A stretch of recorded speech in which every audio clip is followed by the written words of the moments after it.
आज हमारे केरल का फर्स्ट नाइट है। हालेलुया जग दा उधार आया रब दा प्यार आया यशाया ने लिखिया सी जो रोशनीओ जग दी चरनी च पैदा होया वादियां नू पूरा करियो जग दा उधार आया रब दा प्यार आया यशाया ने लिखिया सी जो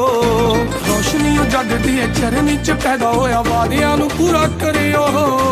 अंबरा च नाम जो मशहूर है कि राजा अज घर